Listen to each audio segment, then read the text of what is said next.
don't think you should be able to run for office and have two passports. But why not? If my utmost loyalty is to the U.S. Well, then prove it.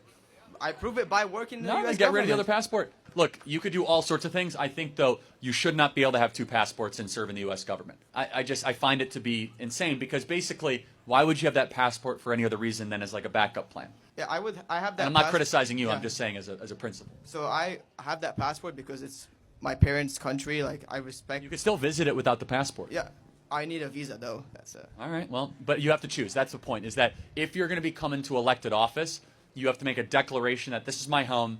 I've burned the boats. There's no backup plan. And I think that's a very reasonable thing for any country to say. Like China would not allow someone in the Chinese government to serve if they have a French passport, right?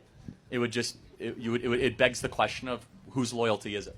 But like, why do I have to pay full taxes if I don't get the full privilege? We're just talking about serving in Congress, right? So I don't Yeah. know if you ever want to be in Congress. Yes, I want to be in Congress. Okay, great. So if you want to be in Congress, I encourage you to get rid of the Lebanese passport, because it would always beg the question of like which is your ultimate loyalty.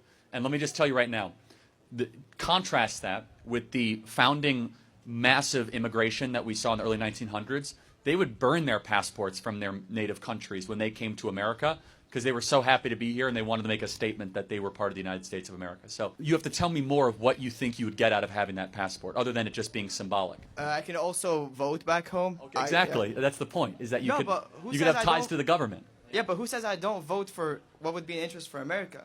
Like I voted, like I would have voted back home for. Again, I don't mean to nitpick you in particular, but it Yeah. does beg the question that if you have dual citizenship, your loyalties might be split. And to use a principle of our Lord and also of Abraham Lincoln, a house divided cannot stand.